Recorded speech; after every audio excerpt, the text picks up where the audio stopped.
लेकिन आज का टाइम ऐसा हो गया है कि पेरेंट्स कहीं ना कहीं अपने में इतने व्यस्त हैं और टेक्नोलॉजी कहीं एक बहुत बड़ा जिम्मेदार है जो बच्चों को स्कूल से थोड़ा पीछे खींच रहा है। बच्चा जो भी मांग रहा है उसको दिया जा रहा है और उसका मिसयूज हो रहा है क्योंकि पेरेंट अलर्ट नहीं है, पेरेंट वॉच नहीं कर रहा है कि मेरा बच्चा उस मोबाइल पे कर क्या रहा है। क्योंकि आजकल बच्चे आईआईटी कर रहे हैं बट उनमें वो कॉन्फिडेंस और वो जो एक सेल्फ डिपेंडेंसी होनी चाहिए वो कहीं ना कहीं मिसिंग है। सो हम ये नहीं बोल सकते कि मार्क्स किसी को सक्सेसफुल बना सकता है। बहुत सारे एग्जाम्पल्स हैं हमारे आसपास, लेकिन आजकल के बच्चे जो हैं उनके पास बहुत सारा एक्सपोजर है। They can either go to YouTube या they can go to the net and बहुत सारी चीज़ें वेरी फ्रीली अवेलेबल हैं।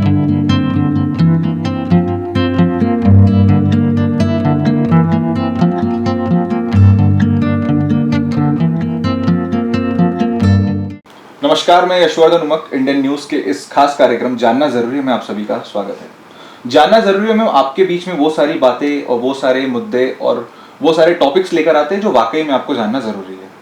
इसी बीच आज हम बात करेंगे परीक्षा के तनाव के बारे में, यानी एग्जाम के प्रेशर, एग्जाम फोबिया से रिलेटेड हम बात करेंगे।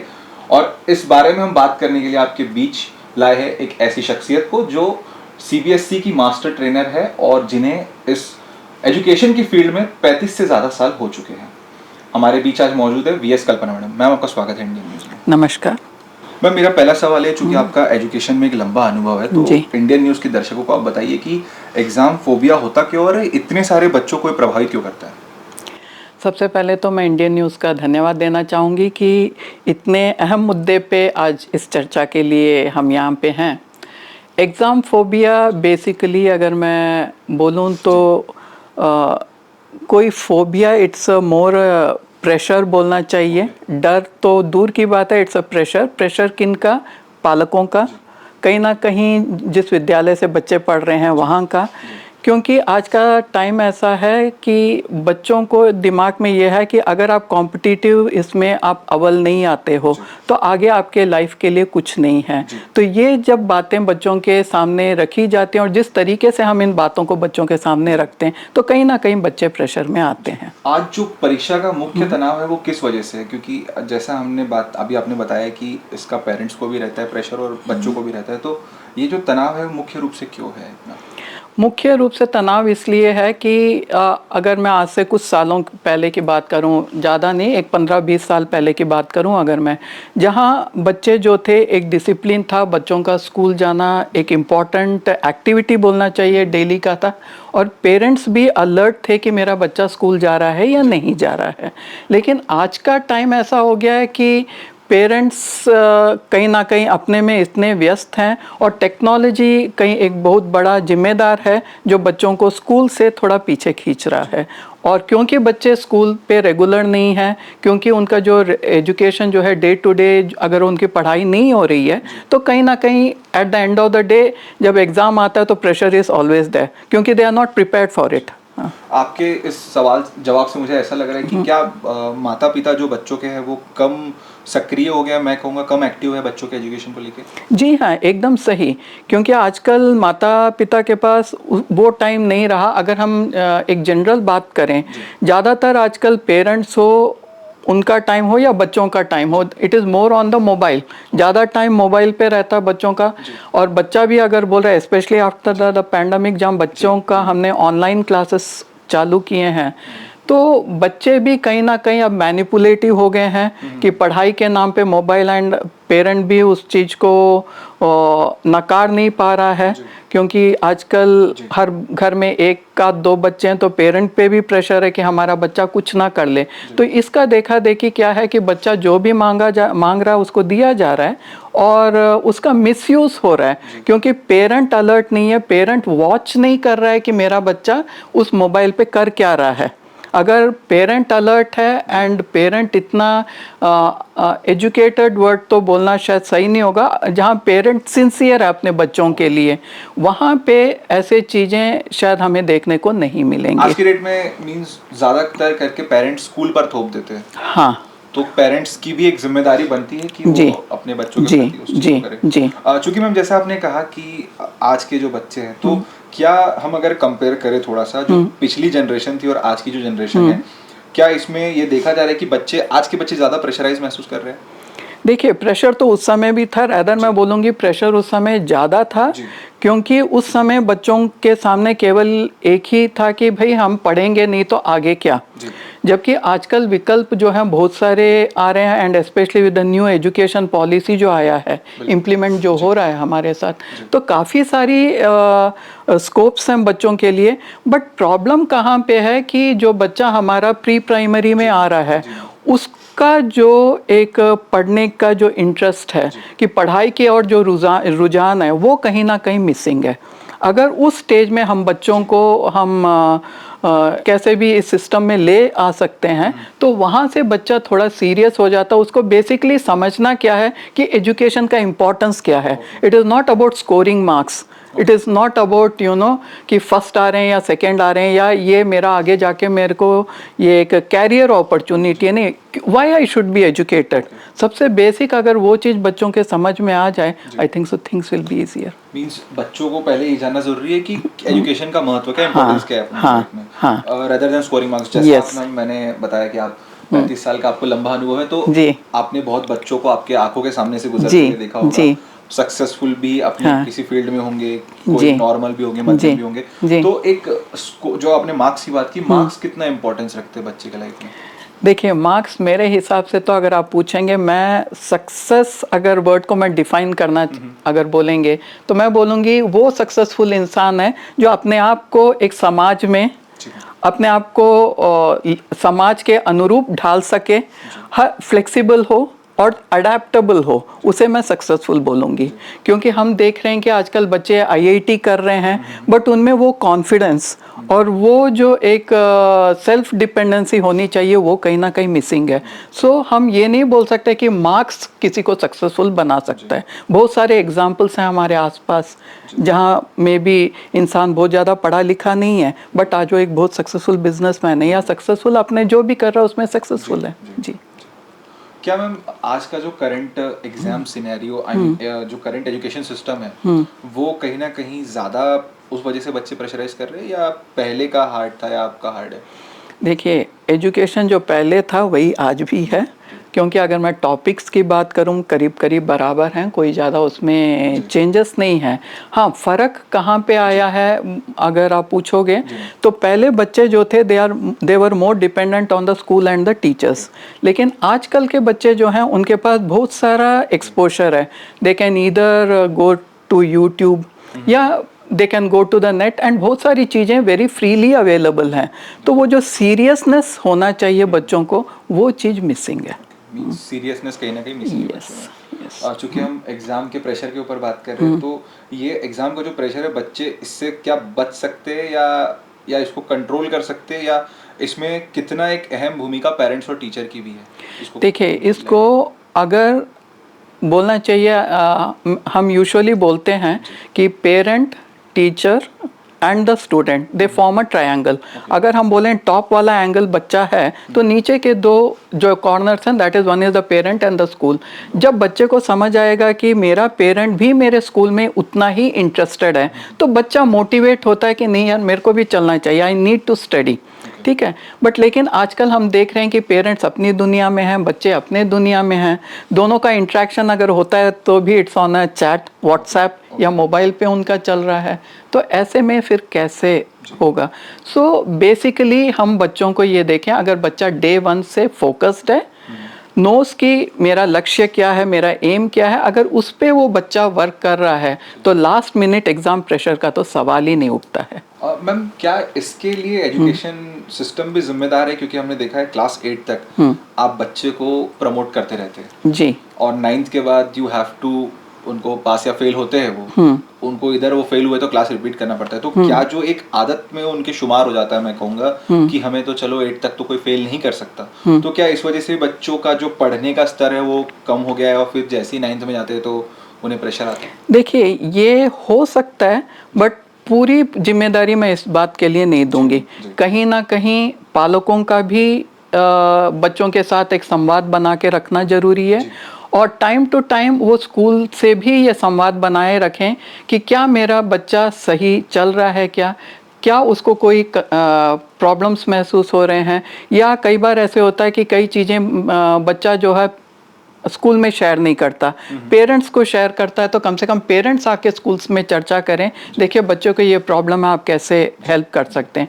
क्योंकि आजकल आप देखेंगे कि हर एक स्कूल में एक काउंसलर्स हैं, है ना। तो अगर कोई भी चैलेंजेस बच्चे के सामने है, वो अगर टीचर को बोले या पेरेंट को बोले एंड उनके लेवल पे अगर सॉल्व नहीं हो पा रहा है तो काउंसलर को हम रेफ़र करें। शायद 1 या 2 सिटिंग में काउंसलर्स के साथ बहुत अच्छा इफेक्ट आ जाता है बच्चों के लिए। और जैसा आपने मैम अभी टेक्नोलॉजी के बारे में थोड़ी देर पहले बताया और यूट्यूब के बारे में, तो जो टेक्नोलॉजी और डिजिटल रिवॉल्यूशन हुआ है उसके वजह से कितना बच्चों पर ये एग्ज़ाम का जो प्रेशर है वो इफेक्ट देता है? देखिए आजकल आप मानेंगे कि कहीं ना कहीं हर एक इंसान पब्लिसिटी चाहता है, चाहे वो छोटे बच्चे हों या बड़े हों, सबको एक पब्लिसिटी की ज़रूरत है। तो जब हम बड़े लोग मोबाइल से दूर नहीं रह पा रहे हैं तो नेचुरली छोटे बच्चे तो बहुत ज़्यादा उसके और ड्रॉ होते हैं, क्योंकि बोलते हैं ना कि कोई भी चीज़ अच्छाई के तरफ जाना थोड़ा मुश्किल टास्क है, लेकिन वही चीज़ कोई बुराई को अपनाना बहुत आसान काम है। क्योंकि एक भीड़ है जो हमारे पीछे कि नहीं तुम इस और चलो, तो ना चाहते हुए भी बच्चे इसमें खींचते हैं। अगेन फिर वही बात बोलूँगी, अगर हमारे पेरेंट्स अलर्ट हैं, वो देख रहे हैं कि मेरा बच्चा क्या देख रहा है। जैसे अभी एग्ज़ाम टाइम है, बच्चों को हमने एक टाइम टेबल दे दिया, घर में एक पेरेंट भी ये देखे कि ये मेरे बच्चे का पढ़ने का टाइम है, से शाम के 6 बजे से 9 बजे तक बच्चे को पढ़ने का टाइम है। तो क्या पेरेंट अपना एक्टिविटी भी कुछ उस तरीके से कर सकता है, मोबाइल वो भी दूर रखे, टीवी वो भी ना देखें, और कहीं ना कहीं अगर बच्चा बैठ के पढ़ रहा है तो वो एक न्यूज़पेपर पढ़ लें या और कोई ऐसा काम कर लें जिससे बच्चा क्या है डिस्ट्रैक्ट ना हो। हाँ, कई बार जैसा आपने बताया कि बच्चा डिस्ट्रैक्ट ना हो, तो बहुत बार जैसे आपने बोला न्यूज़पेपर पढ़ ले, तो बहुत बार लोग उसके एवज में मोबाइल में बात करेंगे या रील करेंगे और बच्चे को साथ में पढ़ाएंगे जी, तो उससे भी बच्चे पे इफेक्ट पड़ता है बहुत ज़्यादा, बहुत ही ज़्यादा।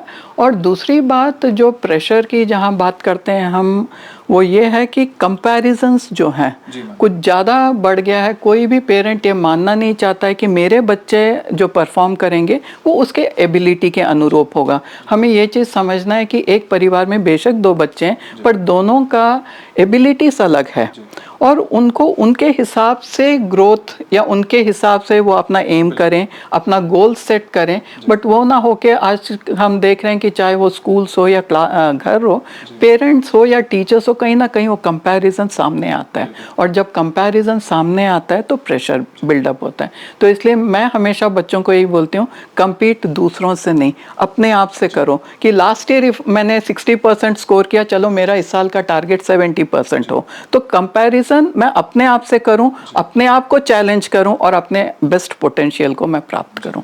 मैं एक्चुअली ये सवाल लेने ही वाला था कंपैरिजन का मैम। तो जैसा आपने बताया कि कंपीट खुद से करना है, तो इसके लिए कई बार पेरेंट्स भी एक दूसरे से जेलस करते हैं दूसरे पेरेंट्स के साथ कि उसके बच्चे को इतने मार्क्स आए, मेरे बच्चे को कम है। हाँ। तो पेरेंट्स इसके लिए खुद को कैसे कंट्रोल करें इस चीज को, क्योंकि बच्चा तो कर लेता है मगर पेरेंट्स नहीं कर पाते। जी नहीं, सबसे पहले तो पेरेंट की मेंटालिटी जो आजकल, स्पेशली मैं दुर्ग भिलाई की बात करूं, क्योंकि मैं मेट्रोपॉलिटन सिटीज़ की बात नहीं करूंगी, वहाँ पेरेंट्स बहुत ज़्यादा अवेयर हैं। बट जैसे दुर्ग भिलाई की मैं बात करूं, आज भी पेरेंट केवल 2 चीज़ समझते हैं कि मेरा बच्चा बड़ा होकर इंजीनियर बने या डॉक्टर बने। बहुत कम पेरेंट्स ऐसे बोलते हैं नहीं मेरा बच्चा है चार्टर्ड अकाउंटेंट बने या वो लॉयर बने या एडवोकेट बने, है ना। अभी भी पेरेंट्स में वो अवेयरनेस नहीं है कि बच्चों के सामने क्या स्कोप है। एंड इसी चीज़ को कहीं ना कहीं एक पेरेंट्स तक बात पहुंचाने के लिए अभी जो हमारा एजुकेशन पॉलिसी स्किल्स की बात कर रहा है, तो जो स्किल एजुकेशन की हम बात कर रहे हैं, ये अभी हम right from class 6 onwards introduce कर रहे हैं, जहाँ पे CBSE ने 10 बैगलेस डेज लाए हैं बच्चों के लिए, ताकि बच्चों को भी समझ आए कि मेरे पास इंजीनियरिंग और डॉक्टर के अलावा मेरे पास क्या स्कोप है। क्योंकि कई बड़ी कंपनीज आजकल इंडिया में ऐसे हैं जो ये बोलते हैं कि आप हमें इंडस्ट्री रेडी कैंडिडेट्स दीजिए।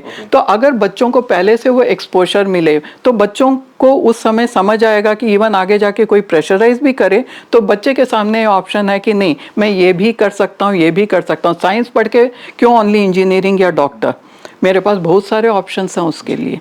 तो कहीं ना कहीं जब तक पेरेंट्स को हम अवेयर नहीं करेंगे तो कहीं ना कहीं देखिए आने वाले टाइम में अगर हम गवर्नमेंट सर्विसेज की बात करें तो कहीं ना कहीं ये कम होते जाएंगे। तो फिर ऑप्शंस क्या हैं? तो इसके लिए हमें as a educational institution and as parents दोनों को अवेयर होना चाहिए कि आगे क्या स्कोप है बच्चों के लिए, तो हम उसको वैसे डाइवर्ट करें और वैसे उसको मोटिवेट करें। जैसा आपने बताया कि पहले जो अभिभावक रहते हैं पेरेंट्स, उनके पास दो ही फील्ड पता रहती है, इंजीनियर और डॉक्टर। जी। क्या इंजीनियर और डॉक्टर उनकी जो नॉलेज है उसमें कमी की वजह से वो लोग बोलते होंगे, क्या उनको वो सारी क्षेत्र पता नहीं है कि इसमें भी हमारे बच्चे को आगे बढ़ाया जा सके, या एक इनसिक्योरिटी की भावना की वजह से? इनसिक्योरिटी नहीं है, अवेयरनेस की कमी है। क्योंकि इनसिक्योरिटी का मैंने शब्द का उपयोग इसलिए किया क्योंकि अगर डॉक्टर या इंजीनियर बन गया तो उसकी लाइफ सेट है, ऐसा एक जो सोच है पेरेंट्स की। तो क्या ये भी एक रीजन है ड्राइव करने का उस चीज को? ज़्यादा मैं नहीं मानूंगी, it is lack of awareness. Okay ma'am, चूंकि आप सीबीएसई की ट्रेनर है और आपने लंबा अनुभव दिया है, आप एजुकेशनल इंस्टीट्यूट्स को क्या सलाह देती है कि एग्जाम प्रेशर के लिए बच्चों को किस तरीके से तैयार करें? देखिए मेरा चाहे वो पेरेंट्स हो या स्कूल हो, सबसे पहले तो दोनों को बच्चों से एक कनेक्टिविटी बना के रखनी है।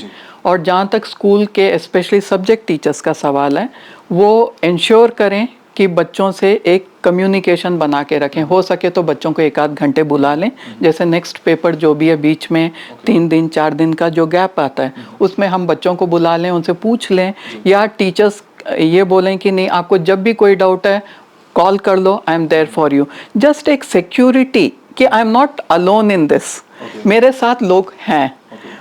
यूजुअली बच्चे कब डरते हैं? जब अकेले होते हैं, जब उनको समझ आता है कि नहीं इसमें मेरे साथ मेरे टीचर्स हैं, मेरा स्कूल है, मेरे पेरेंट्स हैं, तो कहीं ना कहीं वो कॉन्फिडेंस ऑटोमेटिक आता है। एंड कभी भी हम बच्चों को ये ना महसूस कराएं कि अगर मान लीजिए बच्चा अगर फेल भी हो जाता है, it is not a very big thing, it is not the end of life, it is just a step. मैं तो ये बोलूँगी कि अगर कोई भी बच्चा फेल होता कम से कम उसने ये तो समझा कि नहीं ये गलत तरीका है, तो सही तरीके की और उसका एक और कदम हो जाता है वो। फेलियर कितना इम्पोर्टेंट है मैम लाइफ में? लाइफ में फेलियर जब तक हम नहीं समझेंगे सक्सेस को एंजॉय नहीं कर पाएंगे। जैसा आपने कहा कि फेलियर होता है और फेलियर का एक डर रहता है जी। जो फेल होने का डर रहता है उसी वजह से एग्जाम का एक फोबिया भी रहता है, मेरे कम मार्क्स ना आए यार मैं फेल ना हो जाऊं। तो इस वजह से मेंटल हेल्थ पर कितना बच्चों के प्रभाव पड़ता है? मेंटल हेल्थ देखिए, अगर बच्चे जैसे मैंने कहा डे 1 से अगर बच्चा फोकस्ड है, रोज की उसका एक शेड्यूल है, उसका एक टाइम टेबल है जो वो उसके अनुसार वो चलते रहे, तो प्रेशर नहीं हो सकता।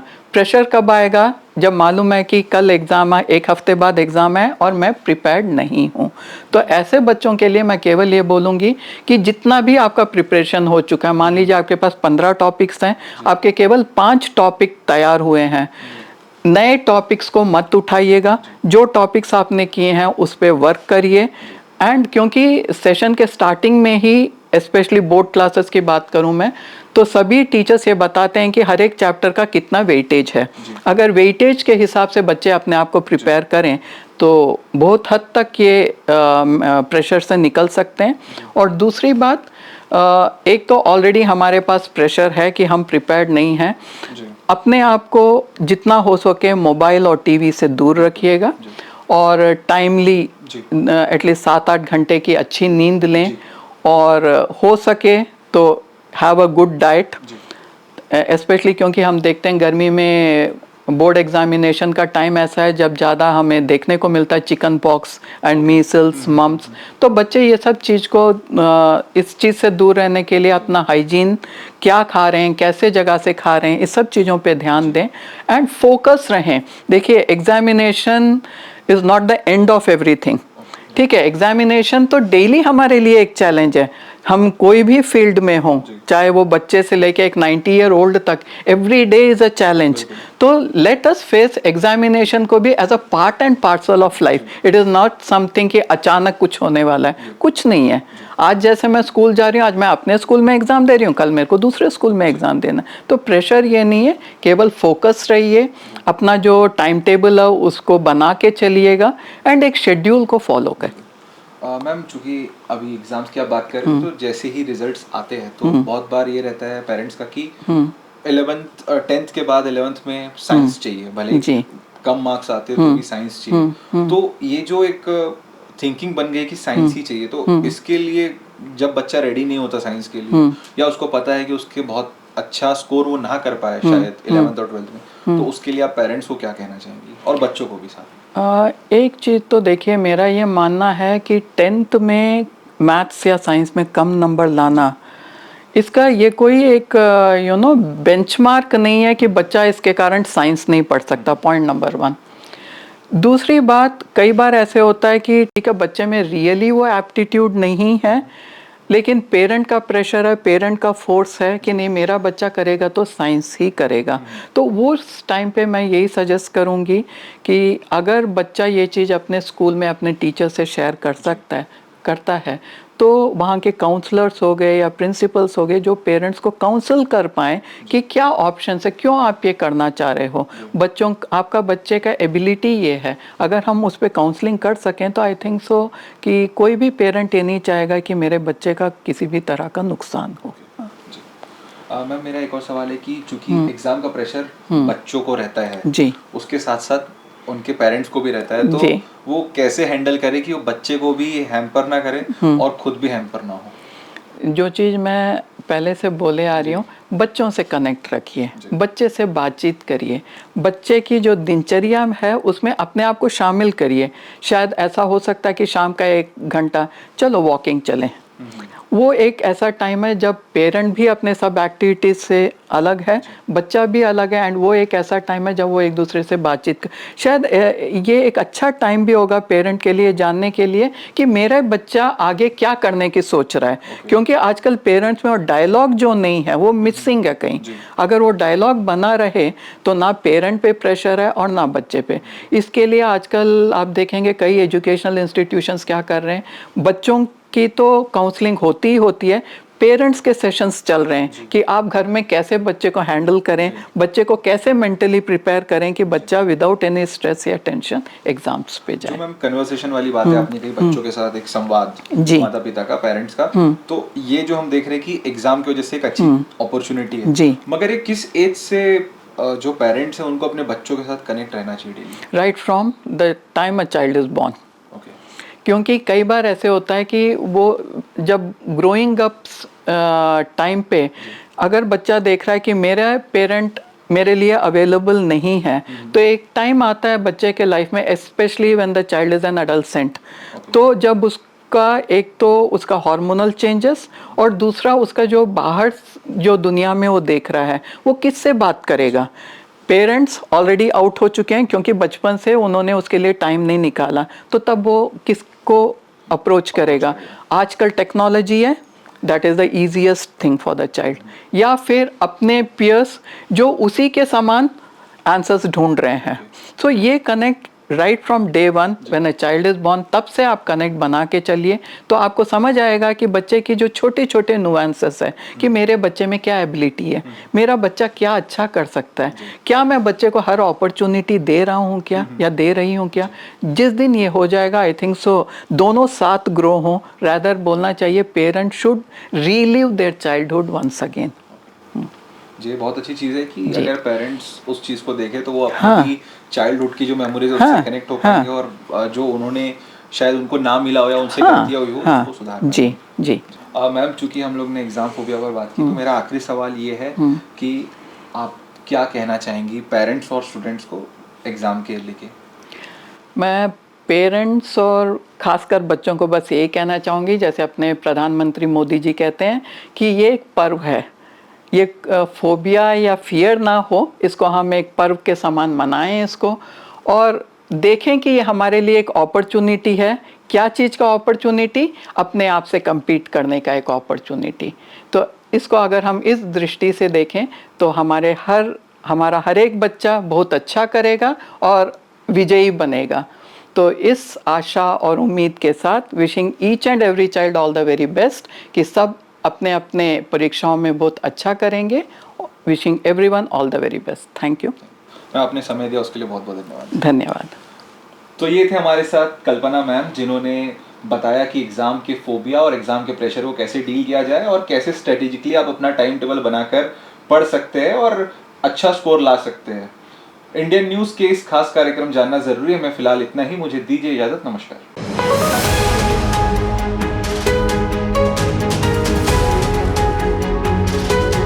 लेकिन आज का टाइम ऐसा हो गया है कि पेरेंट्स कहीं ना कहीं अपने में इतने व्यस्त हैं और टेक्नोलॉजी कहीं एक बहुत बड़ा जिम्मेदार है जो बच्चों को स्कूल से थोड़ा पीछे खींच रहा है। बच्चा जो भी मांग रहा है उसको दिया जा रहा है और उसका मिसयूज़ हो रहा है क्योंकि पेरेंट अलर्ट नहीं है, पेरेंट वॉच नहीं कर रहा है कि मेरा बच्चा उस मोबाइल पे कर क्या रहा है। क्योंकि आजकल बच्चे आईआईटी कर रहे हैं बट उनमें वो कॉन्फिडेंस और वो जो एक सेल्फ डिपेंडेंसी होनी चाहिए वो कहीं ना कहीं मिसिंग है। सो हम ये नहीं बोल सकते कि मार्क्स किसी को सक्सेसफुल बना सकता है। बहुत सारे एग्जाम्पल्स हैं हमारे आसपास, लेकिन आजकल के बच्चे जो हैं उनके पास बहुत सारा एक्सपोजर है। They can either go to YouTube या they can go to the net and बहुत सारी चीज़ें वेरी फ्रीली अवेलेबल हैं।